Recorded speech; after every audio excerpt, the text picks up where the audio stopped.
Hallelujah. प्रभु का धन्यवाद करते हैं आज के समय के लिए, वचन के लिए। यूहन्ना 15 अध्याय 8 पद में प्रभु यीशु ने कहा, मेरे पिता की महिमा इसी से होती है कि तुम बहुत सा क्या लाओ, फल लाओ। मेरे पिता की महिमा इसी से होती है कि तुम बहुत सा फल लाओ। ये प्रभु की इच्छा हम सब के लिए है। इसी के द्वारा कहता पिता की महिमा होती है कि तुम बहुत सा क्या लाओ, फल लाओ। मेरे जीजो, ये बहुत सा फल मसीह का स्वभाव है, परमेश्वर का जीवन है। परमेश्वर की इच्छा हमारे जीवन में पूरी हो, यह भी फल है। आत्माओं को जीतना परमेश्वर के लिए, यह भी फल है। सो प्रभु की इच्छा है कि हम बहुत सा क्या लाएं, फल लाएं। और मेरे जीजो, ये बहुत सा फल हम परमेश्वर के वचन को अपने जीवन में रखने के द्वारा, परमेश्वर के वचन में बने रहने के द्वारा, और परमेश्वर का वचन जब हमारे जीवन में फलता है, परमेश्वर का वचन जिस पर हम विश्वास करते हैं, वो हमारे जीवन में जब प्रैक्टिकली हम हर रोज के जीवन में उसको पूरा होता हुआ देखते हैं, उसमें चलते हैं, उसमें बढ़ते हैं, तो उसके द्वारा वो फल हम देखते हैं जो परमेश्वर चाहता है हमारे जीवन में। वो चाहता है हमारे जीवन में उसकी प्रतिज्ञाएं, उसकी वायदे जो हैं वो पूरे हों। मेरे जीजो, लूका 8 अध्याय 15 पद, लूका 8 अध्याय 15 पद, यहां 15 पद में लिखा है, पर अच्छी भूमि में के वे हैं जो वचन सुनकर भले और उत्तम मन में संभाले रहते हैं और धीरज से फल लाते हैं। 4 तरह की जमीन का जिक्र यीशु मसीह ने किया। मत्ती 13 अध्याय, मरकुस 4 अध्याय और लूका 8 अध्याय। तीनों में प्रभु यीशु मसीह ने उदाहरण दी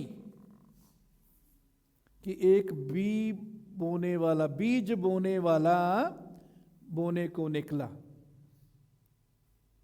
कुछ रास्ते के किनारे पर गिरा, कुछ झाड़ियों में गिरा, कुछ पथरीली जमीन पर गिरा और कुछ अच्छी जमीन पर गिरा।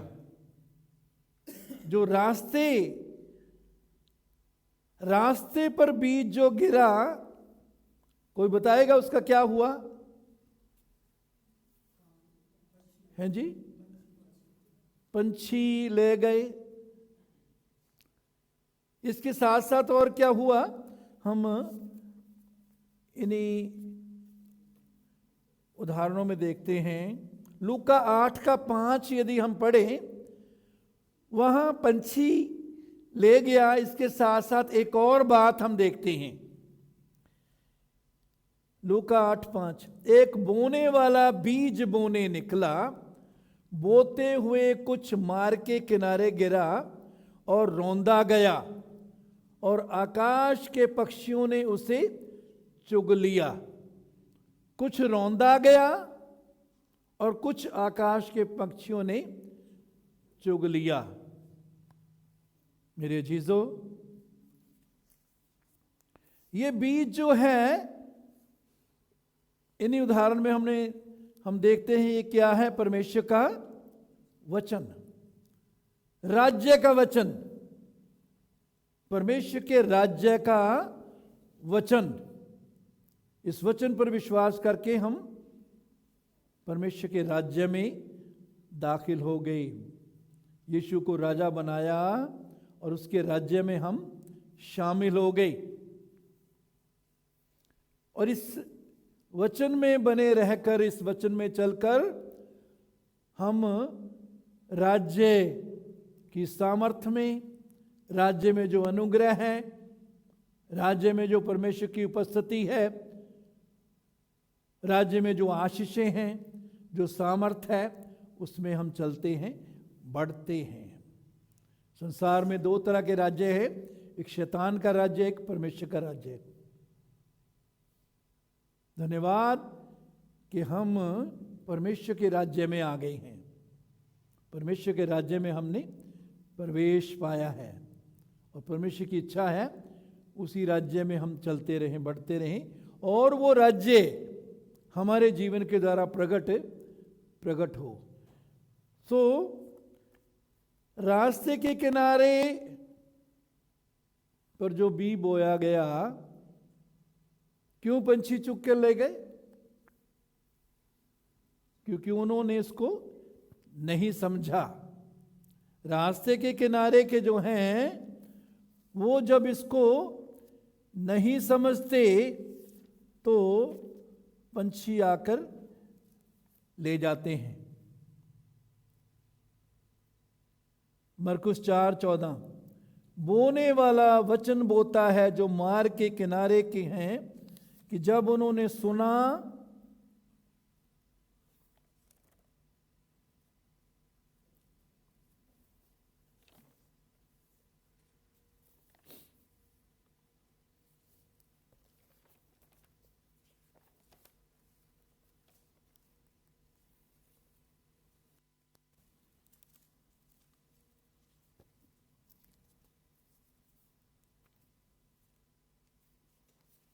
मरकुस 4 अध्याय में हम पढ़ेंगे।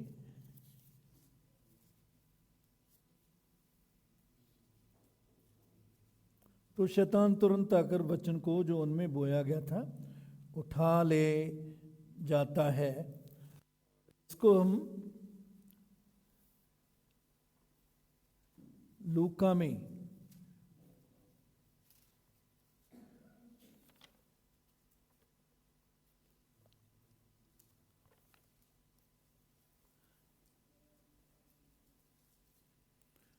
मत्ती 13:19, जो कोई राज्य का वचन सुनकर नहीं समझता, उसके मन में जो कुछ बोया गया था उसे वो दुष्ट आकर छीन ले जाता है। जो कहते हैं वचन को नहीं समझता, सुनता तो है लेकिन वचन को नहीं समझता, उसके अंदर से शैतान जो है वचन को चुरा ले जाता है। हम बहाना लगा सकते हैं ये शैतान का तो काम ही है चुराना, हम क्या करें? हम समझने के लिए प्रभु से सहायता मांग सकते हैं। सुलेमान ने प्रभु से क्या मांगा? पहला राजा 3:9 में सुलेमान कहता है मुझे समझने की क्या दे? शक्ति दे। मुझे समझने की परमेश्वर शक्ति दे। और इफिसियों 3:18 में भी पौलुस प्रार्थना करता है मुझे समझ के लिए वो प्रार्थना करता कि तुम्हें समझ। इफिसियों 3:18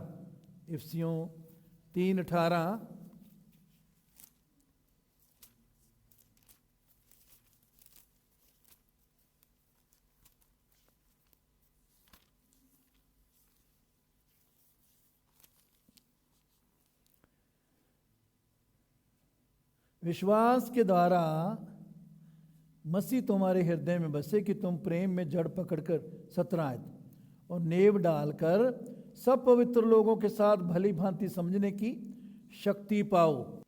सब पवित्र लोगों के साथ भली भांति समझने की क्या पाओ? शक्ति पाओ।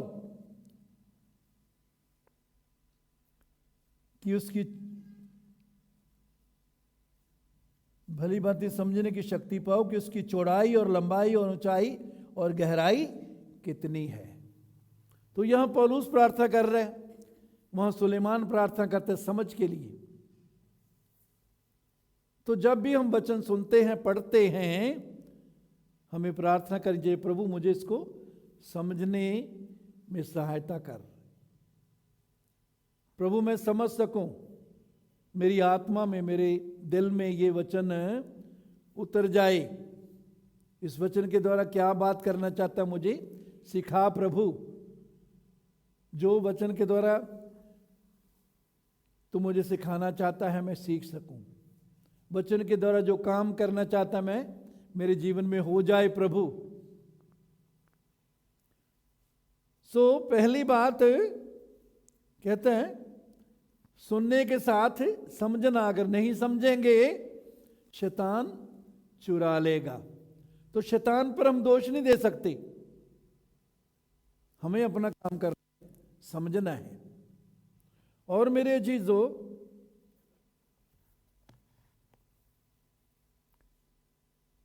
लूका 8:15 में भले और उत्तम मन में संभाले रहते हैं और धीरज से फल लाते हैं।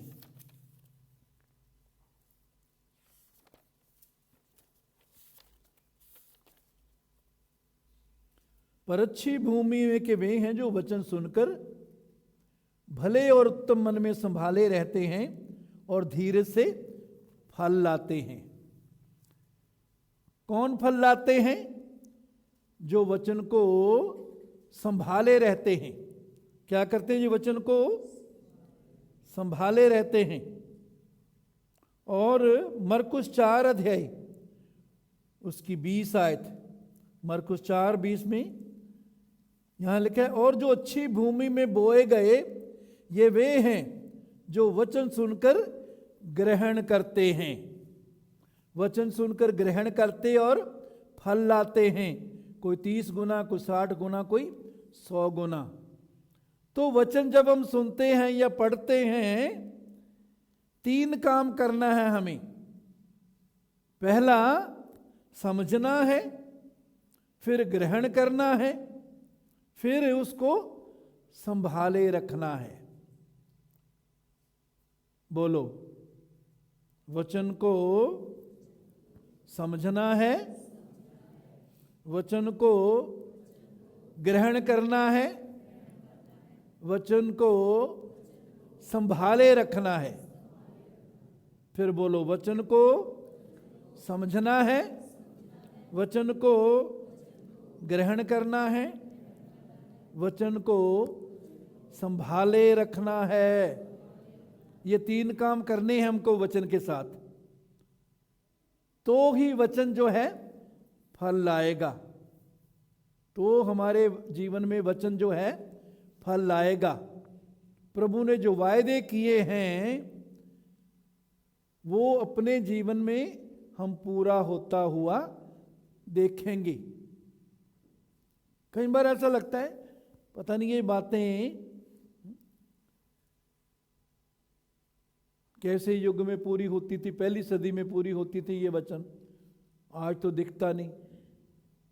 प्रभु ने कहा जो मुझ पर विश्वास करता है, जो काम मैं करता हूं वो भी करेगा, उससे भी बड़े बड़े काम करेगा।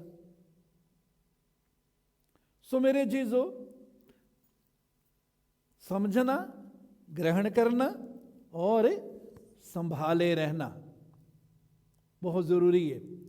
तो हम क्या लाएंगे? फल लाएंगे। मतलब क्या है?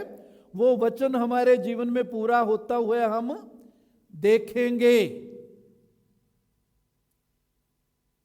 जो वचन अच्छी भूमि में बोया गया वो 30 गुना, 60 गुना, 100 गुना फल लाया। लूका में सिर्फ 100 गुना का जिक्र है। लूका में 100 गुना का जिक्र है, 100 गुना फल लाया।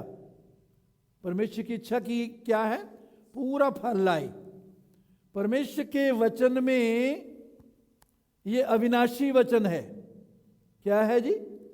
अविनाशी वचन। परमेश्वर का जीवन है इसमें, और परमेश्वर चाहता है ये वचन हमारे जीवन में क्या लाए?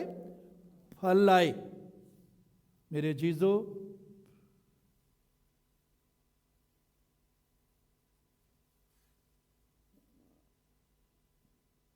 याकूब 1 अध्याय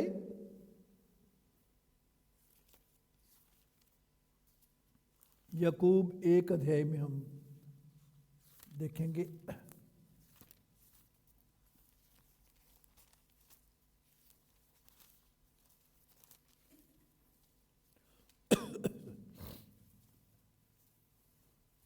इक्कीस पद, इसलिए सारी मलिनता और बैर भाव की बढ़ती को दूर करके उस वचन को नम्रता से ग्रहण कर लो जो हृदय में बोया गया और तुम्हारे प्राणों का उद्धार कर सकता है। इसलिए सारी मलिनता और बैर भाव की बढ़ती को दूर करके, कहते हैं इन चीजों को दूर करो। मलिनता मतलब गंदगी, बुराई, बुराई को दूर करो, और दूसरा बैर भाव की बढ़ती को, बैर भाव किसी के लिए भी मन में विरोधता, निंदा, ईर्खा किसी के लिए रखना, किसी के लिए जलन रखना, क्योंकि ये सब चीजें बैर भाव को बढ़ाती हैं। बैर भाव की बढ़ती को दूर करके उस वचन को नम्रता से ग्रहण कर लो। तो ग्रहण करने की बात हमने देखी, कैसे ग्रहण करना है? नम्रता से। कैसे ग्रहण करना है? नम्रता से। नम्रता से ग्रहण करने का मतलब क्या है? परमेश्वर जो कुछ भी वचन के द्वारा करना चाहता है कर, जैसे बदलना चाहता है बदल, जो मुझे तू बनाना चाहता है बना। तेरा वचन मेरे जीवन में पूरा पूरा हो, तेरी महिमा वचन के द्वारा हो।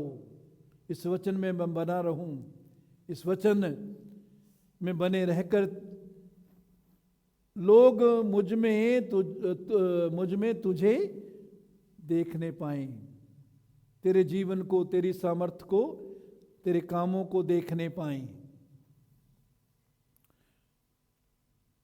ग्रहण कर लो जो हृदय में बोया गया और जो तुम्हारे प्राणों का उद्धार कर सकता है। कहते हृदय में बोया गया, आत्मा में बोया गया। वचन को हृदय में या आत्मा में लेना बहुत जरूरी है, सिर्फ दिमाग में नहीं। और तुम्हारे प्राणों का उद्धार कर सकता है। ये तुम्हारे प्राणों का क्या कर सकता है? उद्धार कर सकता है।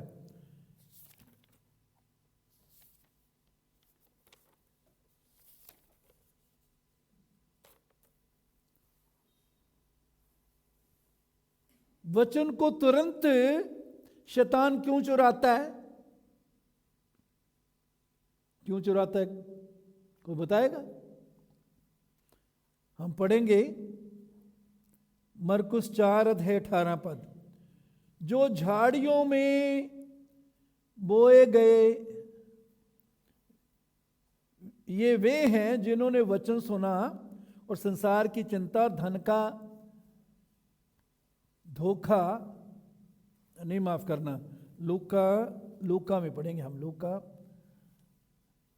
लूका 8:12। लूका 8:12। मार्ग के किनारे के वे हैं जिन्होंने सुना, तब शैतान आकर उनके मन में से वचन उठा ले जाता है कि कहीं ऐसा ना हो कि वे विश्वास करके उद्धार पाएं। क्यों वचन का शैतान दुश्मन है? ताकि हम विश्वास करके उद्धार ना पालें। परमेश्वर विश्वास से खुश होता है। विश्वास के बिना परमेश्वर को प्रसन्न करना अनहोना है। और शैतान इसीलिए वचन को चुराना चाहता है। वचन जो हम सुनते हैं, जो पढ़ते हैं, उसको शैतान इसलिए चुराना चाहता है ताकि हम विश्वास करके उद्धार ना पालें।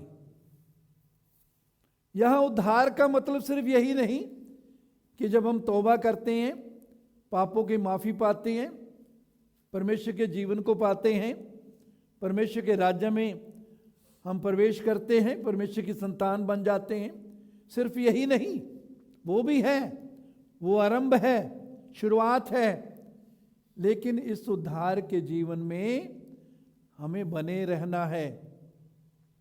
उद्धार सिर्फ पापों की माफी नहीं, उसके साथ साथ जो यूनानी शब्द सोजो है, सोजो में जय भी है, जय जो प्रभु हमें देना चाहता है।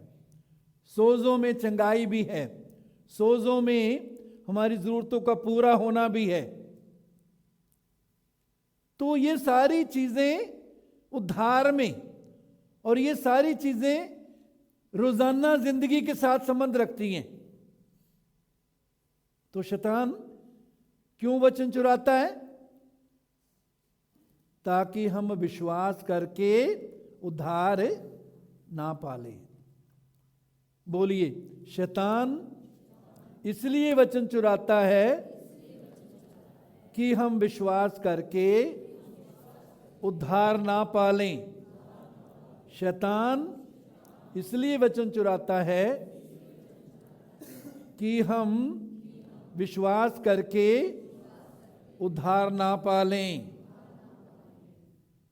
तो उद्धार का संबंध हमारी प्रतिदिन के जीवन से है।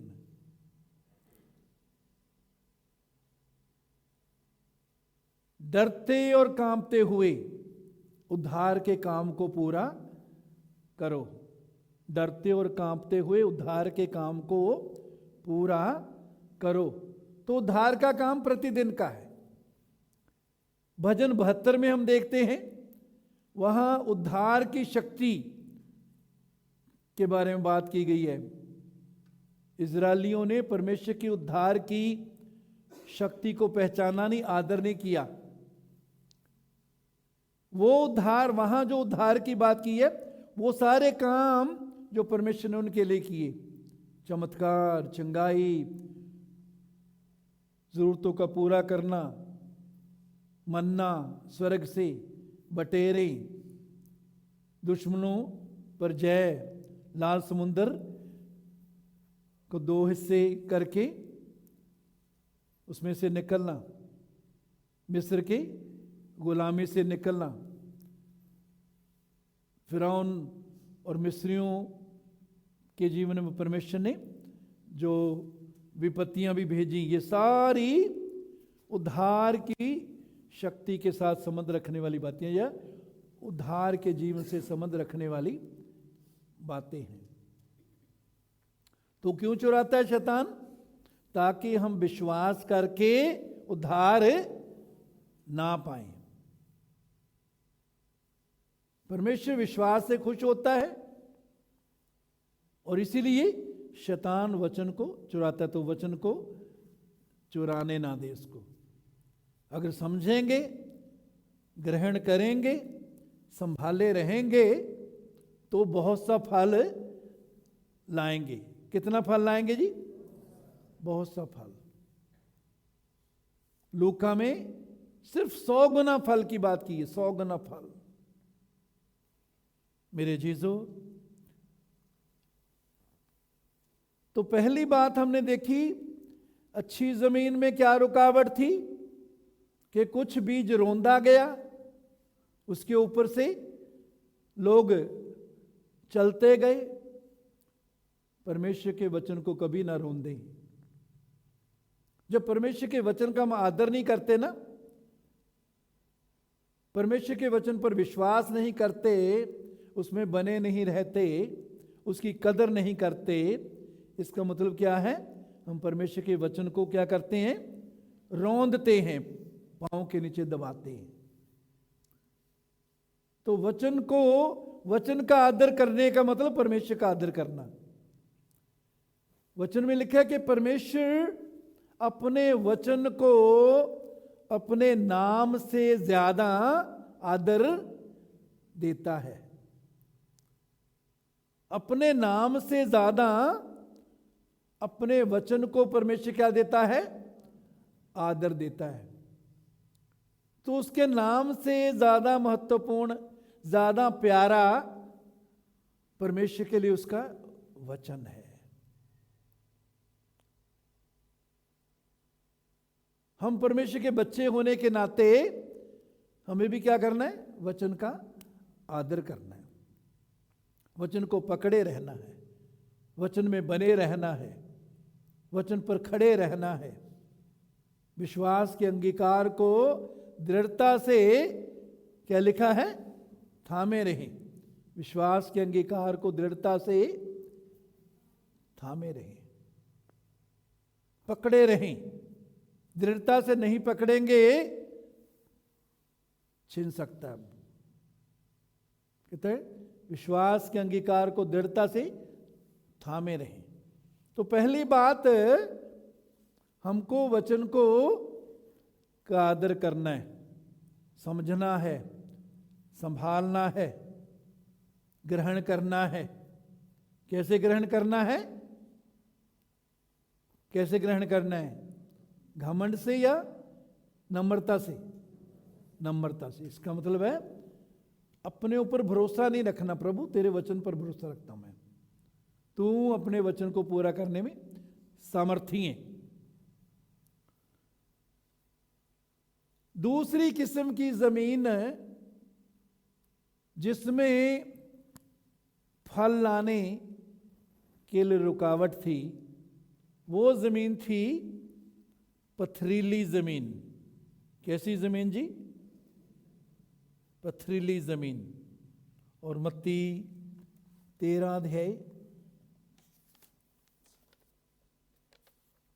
उसका 5 पद पहले पढ़ेंगे।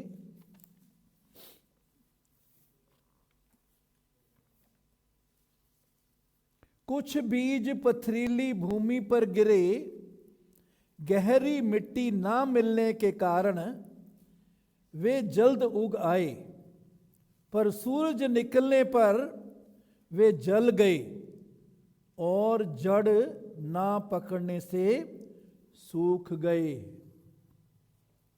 कई बार हमारी जिंदगी में ऐसा समय आता है, ऐसे हालात आते हैं जिसमें हमारी जिंदगी या हमारा दिल पथरीली जमीन बन जाता है। पत्थर उसमें होते हैं, और जहां पत्थर होते हैं वहां क्या होता है? गहरी मिट्टी ना मिलने के कारण वे जल्द उग आए, पर सूर्य निकलने पर वे जल गए और जड़ ना पकड़ने के कारण सूख गए।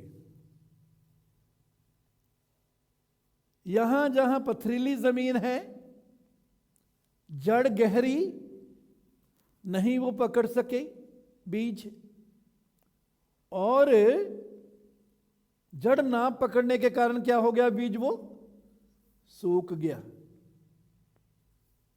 जो सूख गया वहां फिर उगने का सवाल ही नहीं, वहां फल नहीं देखते। तो ये पथरीली जमीन क्या है?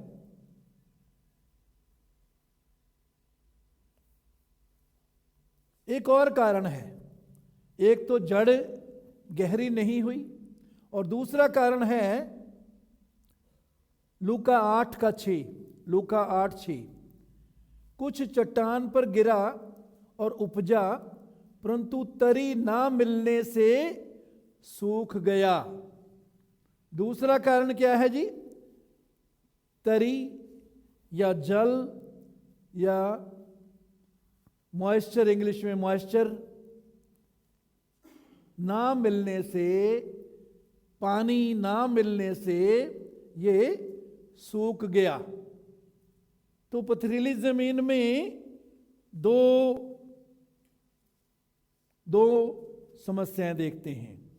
एक तो पत्थर होने के कारण जड़ गहरी नहीं हुई, जल्द उगाया जल्द उगाया और लेकिन जब सूरज निकला तो सूख जल गए, वो पौधा जल गया और जड़ ना पकड़ने के कारण सूख गई। ऐसी जिंदगी जिसमें पत्थर पत्थर पत्थर पत्थर होते हैं, मिट्टी भी है लेकिन पत्थर होते हैं। वो पत्थर क्या है? वो पत्थर वो सारी चीजें जो परमेश्वर के वचन में बने रहने से हमको रोकती हैं, वो सब पत्थर हैं। जो यीशु जैसा जीवन, जैसा प्रभु चाहता है हम जीवन गुजारें यीशु जैसा, वो जीवन गुजारने से जितनी चीजें रोकती हैं वो सब पत्थर हैं।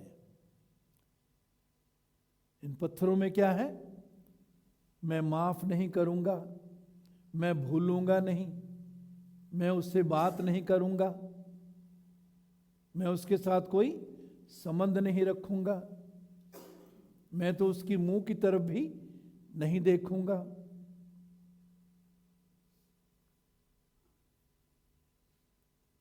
ये पत्थर चिंता का पत्थर भी हो सकता है, अविश्वास का पत्थर, डर का पत्थर। परमेश्वर ने हमको भय का आत्मा नहीं दिया। भय के पत्थर जो होते हैं वो वचन को जड़ पकड़ने नहीं देते। संदेह, शक के पत्थर, अविश्वास के पत्थर वचन को जड़ पकड़ने नहीं देते। और जो वचन पूरा गहराई नहीं पकड़ता, मिट्टी पूरी नहीं मिलती, तो वो थोड़े दिन रहता है, बाकी फिर जल जाता है, खत्म हो जाता है। जो जल जाता है वो फिर फल नहीं लाता। इसी तरह बहुत सी विश्वासियों की जिंदगी में पत्थर ही पत्थर है, वो तौबा नहीं करना चाहते। पत्थर, मेरी मर्जी पूरी होनी चाहिए, जैसे मैं कहता हूं वैसे होना चाहिए। बजाय इसके हमें कहना चाहिए, प्रभु मुझे ऐसा भला और उत्तम मन दे जो फल लाने वाला हो, जिसमें मैं फल ला सकूं। प्रभु, वो अच्छी किस्म की जमीन है, उसके बारे में हम देखेंगे। तो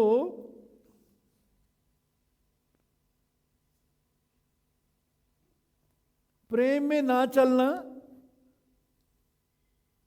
ये भी पत्थर है।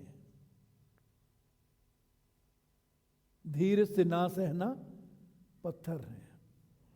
शारीरिक कामों में बने रहना, शारीरिक स्वभाव में बने रहना, पुराना स्वभाव, शारीरिक स्वभाव, उसको छोड़ने के लिए तैयार नहीं है, ये भी पत्थर है। पर उसका कहता है पुरानी इंसानियत को उतार दो। पुराने इंसान को, पुराने स्वभाव को क्या कर दो? उतार दो। नई इंसानियत को पहन लो। नए इंसान को क्या करो? नया इंसान यीशु का स्वभाव, नया इंसान पवित्र आत्मा के द्वारा नया जीवन, उसको पहन लो कहता। तो अगर हम नहीं करेंगे तो वो पत्थर जो हैं वो वचन को जड़ पकड़ने नहीं देंगे। जड़ नहीं पकड़ेगा वचन तो फल नहीं लाएगा। इसलिए कईयों की जिंदगी 10 साल, 15 साल, 20 साल हो गए, बदली नहीं। मुंह से वही बातें निकलती हैं जो पहले निकलती थी। उनके काम वही दिखाते हैं जो पुरानी जिंदगी के थे। मेरे जीजो, और दूसरी चीज, तरी ना मिलने से सो गया, कुछ चट्टान पर गिरा और उपजा, परंतु तरी ना मिलने से। तरी जो है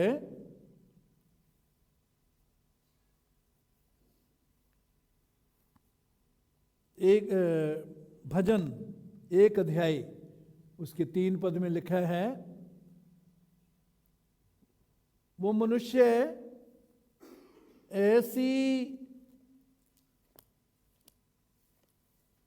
ऐसे वृक्ष के समान है जो नदी के किनारे लगाया गया है, जो ऋतु पर फल देता है। जब ऋतु आती है, जब मौसम होता है, तो वो क्या देता है? फल। उसके पत्ते कभी मुरझाते नहीं। हमारे जीवन में कब फल लाएंगे, हम कब फल लाने वाले बनेंगे?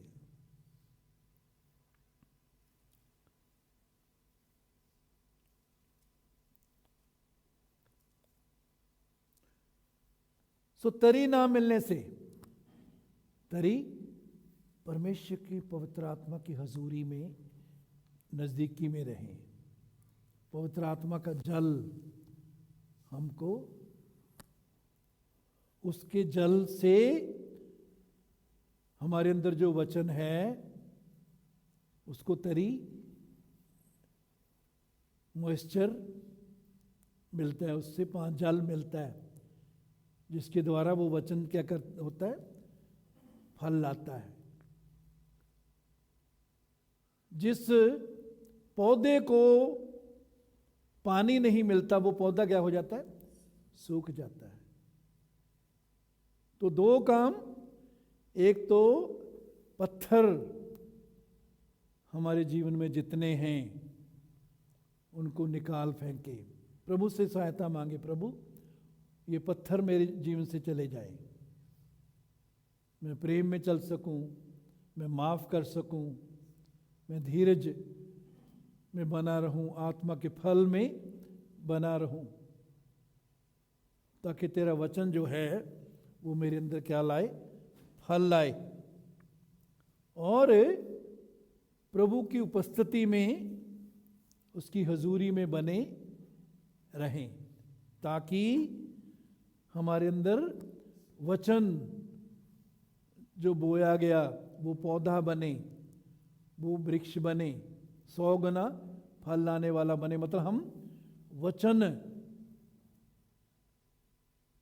जो है हमारे अंदर घर कर ले, वचन हमारे जीवन का हिस्सा बन जाए, हमारे चरित्र का हिस्सा बन जाए। तो पथरीली जमीन यदि हमारी है, उसका हम इलाज कर सकते हैं, उन पत्थरों को निकालकर और प्रभु की उपस्थिति में, उसकी हुजूरी में समय गुजारने के द्वारा, वो अपनी आत्मा के द्वारा हमें जल देता है। तीसरी किस्म की जमीन जो है वो है झाड़ियों में, वो जमीन जिसमें क्या है? झाड़ियां हैं। और लूका 8 अध्याय उसका 7 पद, इसमें बहुत खूबसूरत बात हम देखते हैं कि कुछ झाड़ियों के बीच में गिरा और झाड़ियों ने साथ साथ बढ़कर उसे दबा लिया। कुछ झाड़ियों में गिरा बीज वहां बढ़ने लगा, लेकिन साथ साथ झाड़ियां भी बढ़ती गईं। ये झाड़ियां क्या हैं अभी हम देखेंगे। अगर उनका इलाज नहीं करेंगे तो वचन के साथ साथ ये झाड़ियां भी बढ़ेंगी और वचन को क्या कर देंगी? दबा देंगी। क्या कर देंगी? वचन को दबा देंगी। और जब ये झाड़ियां दबाती हैं वचन को, तो वचन फल नहीं लाता हमारे जीवन में। ये झाड़ियां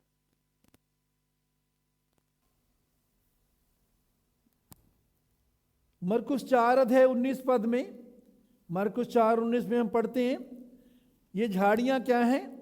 संसार की चिंता, धन का धोखा, अन्य वस्तुओं का लोभ वचन को दबा देता है और वो निष्फल रह जाता है। ये झाड़ियां क्या हैं जी? सारे बोलो, संसार की चिंता, धन का धोखा, अन्य वस्तुओं का लोभ। संसार की चिंता, धन का धोखा, वस्तुओं का लोभ वचन को दबा देते हैं, वचन को दबा देते हैं। तो ये झाड़ियां जो वचन को बढ़ने नहीं देती, जो वचन को फल लाने से रोकती हैं, और हम में से कईयों के जीवन में ये झाड़ियां हैं, और कई बार ये झाड़ियां आ जाती हैं, इनको अपने जीवन में हम जगा देते हैं। क्या है? संसार की चिंता, संसार को खुश करना, संसार नाराज ना हो जाए। अगर हम इसी बात की चिंता में रहते हैं, वचन में बने रहना मुश्किल है, वचन फल नहीं लाएगा। संसार की चिंता मेरे जीजो, पहला पत्रस 5:7 में प्रभु का दास पत्रस कहता है, अपनी सारी चिंता उस पर डाल दो। कितनी चिंता? सारी चिंता उस पर डाल दो, उसको तुम्हारा ध्यान है। सारी चिंता उसमें डाल दो, उसको तुम्हारा ध्यान है। मत्ती 6:34 मत्ती 6:34। अतः कल की चिंता ना करो, क्योंकि कल का दिन आप चिंता आप कर लेगा। आज के लिए आज ही का दुख बहुत है। कल की चिंता ना करो। और अगर हम पीछे थोड़ा सा पढ़ें तो यहाँ प्रभु जो है आकाश के पक्षियों की उदाहरण देता है कि ना बोते हैं, ना काटते हैं, ना खत्तों में बटोरते हैं, तो भी तुम्हारा स्वर्गीय पिता उनको खिलाता है। तुम में कौन है जो चिंता करके अपनी आयु में एक घड़ी भी बढ़ा सकता है? चिंता करके अपनी उम्र दे विच एक घड़ी भी असी नहीं बढ़ा सकते, प्रभु कहता है। ये सच्चाई है या नहीं? सच है या झूठ है? बोलो। हैं जी, बोलो। सच है? फिर क्यों चिंता करते हैं? अपनी सारी चिंता उस पर डाल दो, उसको तुम्हारा ध्यान है। वस्त्र के लिए क्यों चिंता करते हो? जंगली शोषणों पर ध्यान करो कि वे कैसे बढ़ते हैं, ना परिश्रम करते हैं, ना काते हैं। तो भी मैं तुमसे कहता हूं कि सुलेमान भी अपने सारे वैभव में उनमें से किसी के समान वस्त्र पहने हुए ना था। इसलिए जब परमेश्वर मैदान की घास को, जो आज है और कल भाड़ में झोंकी जाएगी, ऐसा वस्त्र पहनाता है, तो हे अल्प विश्वासियों, तुमको वो इनसे बढ़कर क्यों ना पहनाएगा। इसलिए तुम चिंता करके ये ना कहना कि हम क्या खाएंगे, क्या पिएंगे या क्या पहनेंगे, क्योंकि अन्य जाति इन सब वस्तुओं की खोज में रहते हैं। अन्य जाति इन सब वस्तुओं की खोज में रहते हैं, पर तुम्हारा स्वर्गीय पिता जानता है कि तुम्हें इन सब वस्तुओं की आवश्यकता है। इसलिए पहले तुम उसके राज्य और धर्म की खोज करो, तो ये सब वस्तुएं भी तुमको मिल जाएंगी। कहते तुम परमेश्वर के राज्य और धर्म की खोज को पहल दो, तो ये सब चीजें तुमको मिल जाएंगी। इंग्लिश में है, all this thing shall be added unto you, तुम्हारे साथ जोड़ दी जाएंगी। ये सब चीजें तुम्हारे साथ क्या कर दी जाएंगी जी?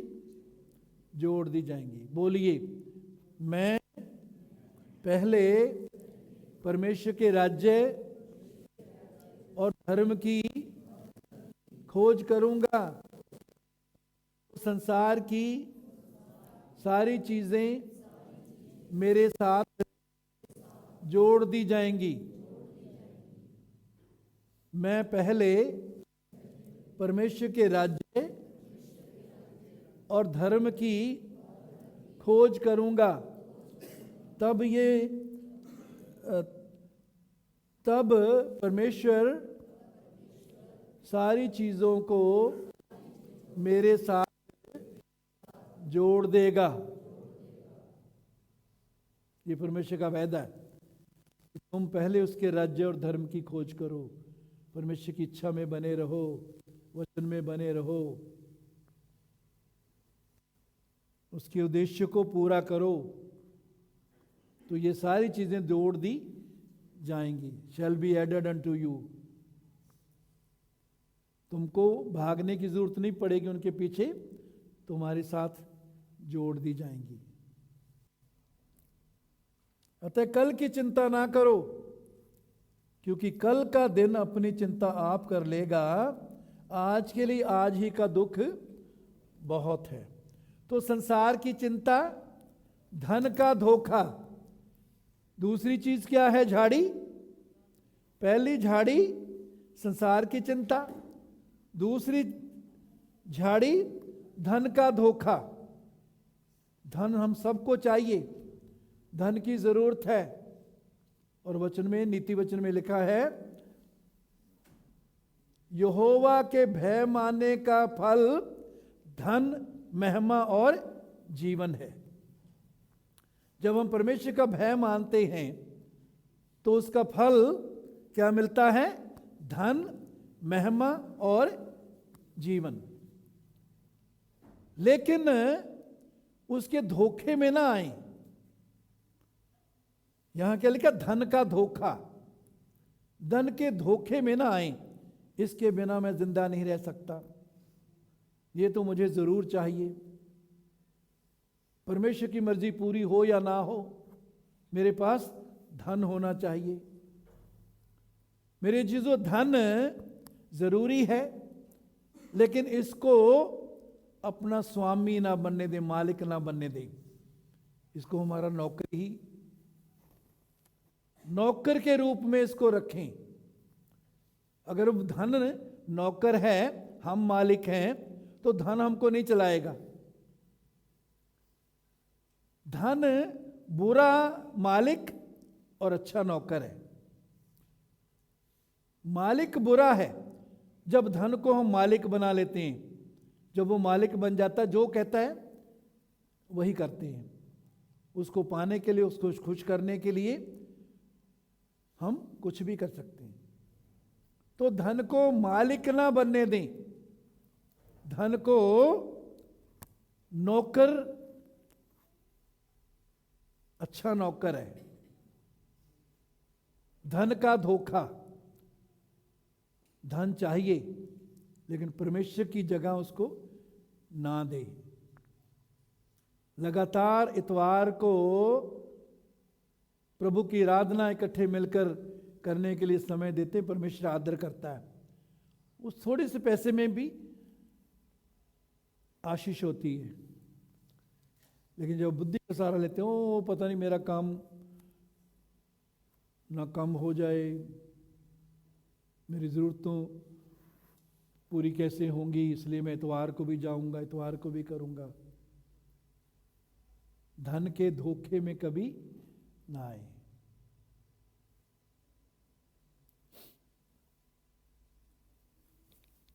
संसार की चिंता ये झाड़ी है, धन का धोखा झाड़ी है, और वस्तुओं का लोभ, हर प्रकार के लोभ से बचे रहो। वचन क्या कहता है? हर प्रकार के लोभ से बचे रहो। लोभ क्या है? जो हमारा हिस्सा नहीं है, जो दूसरे का हिस्सा है, जिस पर हमारा अधिकार नहीं है, हम किसी न किसी तरीके से उसको लेना चाहें।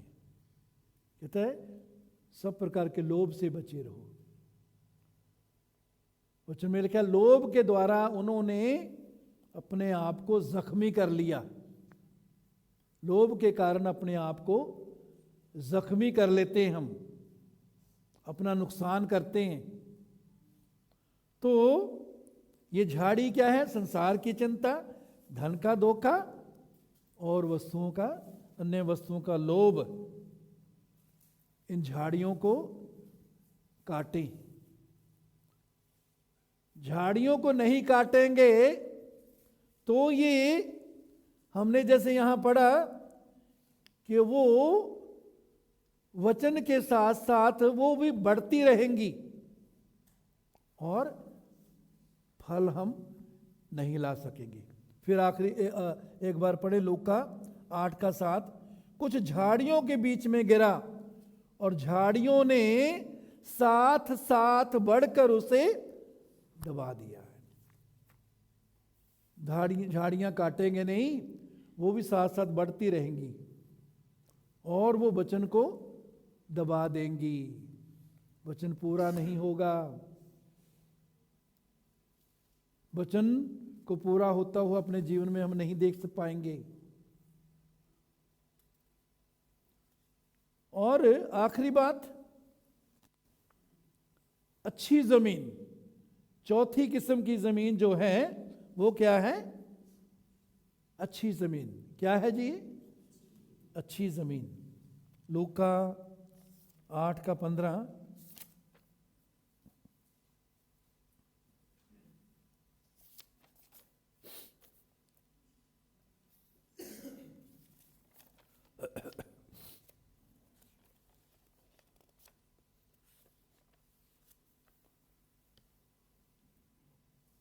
पर अच्छी भूमि में के वे हैं जो वचन सुनकर भले और उत्तम मन में संभाले रहते हैं।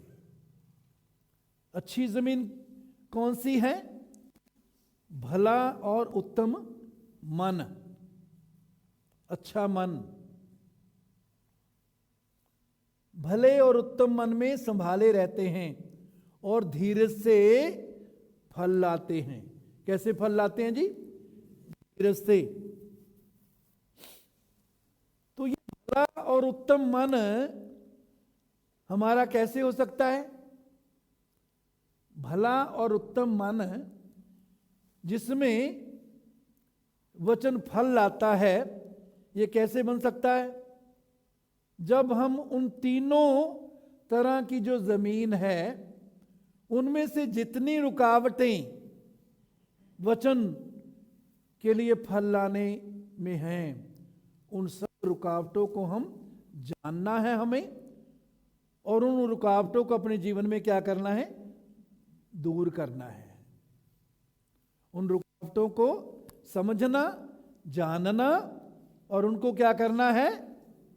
दूर करना है। मार्ग के किनारे, रास्ते के किनारे पर जो बीज गिरा, वहां क्या समस्या थी? उन्होंने समझा नहीं, वचन को समझा नहीं। सुना लेकिन समझा नहीं। तो वचन समझने के लिए हमें प्रभु की सहायता, पवित्र आत्मा की सहायता मांगना है। फिर हमने देखा कि उन्होंने वचन को ग्रहण किया। वचन को ग्रहण करके हम फल ला सकते हैं। तीसरी बात, वचन को संभालना। ये तीनों चीजें जरूरी हैं वचन के साथ। फिर दूसरी तरह की जमीन, पथरीली जमीन, उसमें से पत्थरों को निकालना है। ये पत्थर क्या हैं? ना माफ करना, प्रेम में ना चलना, घमंड में रहना, अविश्वास में चलना,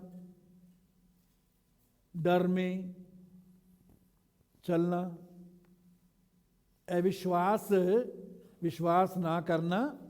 ये बहुत बड़ा पत्थर है जो वचन को हमारे जीवन में फल लाने से रोकता है।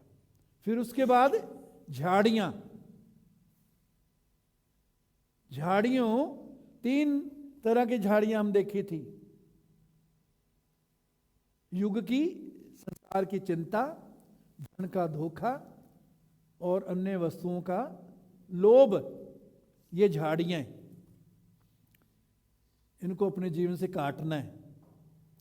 अगर नहीं काटेंगे, नहीं निकालेंगे झाड़ियों को, ये वचन जो उगेगा उसके साथ साथ ये भी बढ़ेंगी और वचन को क्या कर देंगी, दबा देंगी।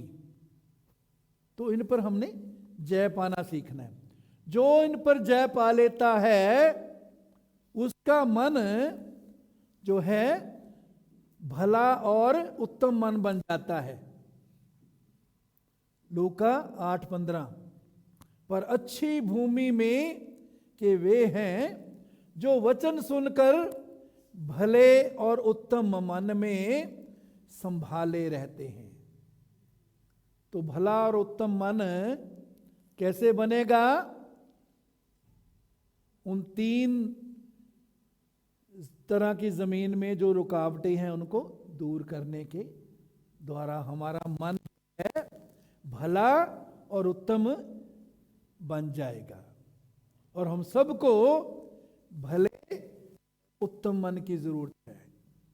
जो मन भला और उत्तम नहीं है वो कैसा मन है? बुरा, बुरा मन, वो घटिया मन। आज फिर हम फैसला करें, देखें कैसा मन हम रखना चाहते हैं। क्या आप अपने अंदर घटिया और बुरा मन रखना चाहते हैं या भला और उत्तम मन? अपने आप से सवाल करें, अपने आप को जवाब दें, कैसा मन रखना चाहते हैं? मेरे जीजो, फल लाने वाला मन भला और उत्तम मन है।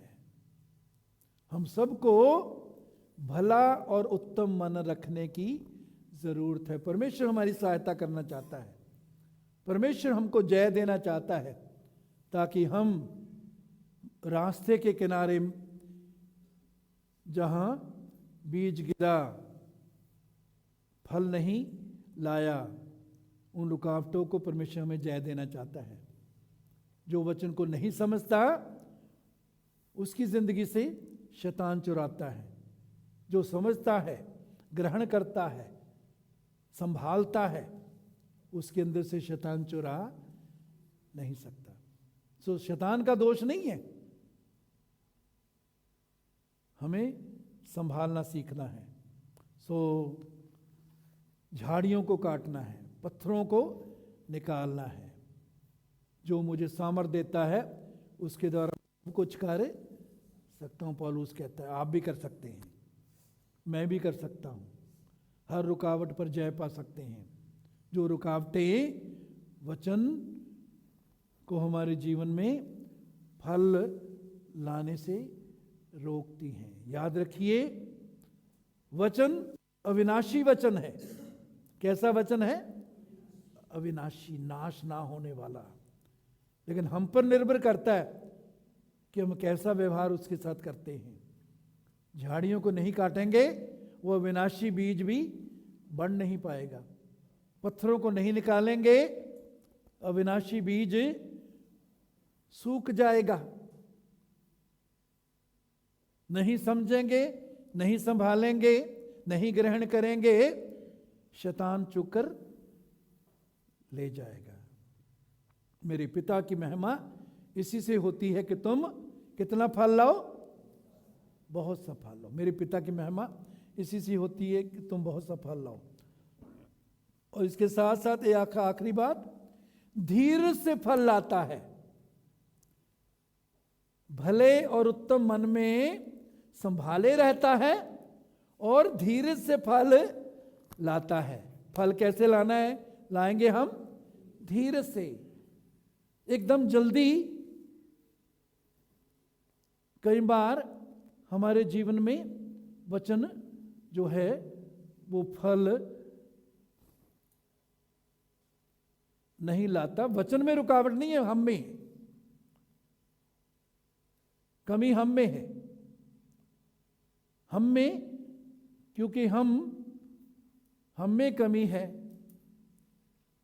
हम कई बार उस वचन को समझने के लिए असफल होते हैं। विश्वास जैसे करना चाहिए जब नहीं करते, तो वो वचन जो उसको बहुत समय लगता है कईयों के जीवन में। लेकिन यदि हम वफादारी से चल भी रहे तो भी धीरज की जरूरत है। कैसे फल लाएंगे? धीरज से। धीरज का संबंध समय के साथ है, सब्र के साथ। कई बार गिर भी जाएंगे, खड़े होकर आगे बढ़ें। वचन के द्वारा, बोलने के द्वारा, कामों के द्वारा, व्यवहार के द्वारा ऐसी बातें हम कर सकते हैं जिससे हम ऐसा लगे गिर गए, फिर खड़े होकर आगे बढ़ें। हम अब सूर नहीं, अब हम भेड़ हैं प्रभु की। सूर गंदगी में हर समय पड़ा रहता है, गंदगी में खुश रहता है, लेकिन भेड़ जो है कभी गिर सकती है, लेकिन खड़ी होकर फिर आगे बढ़ती है। आइए हम खड़े हो जाएं अपनी अपनी जगह।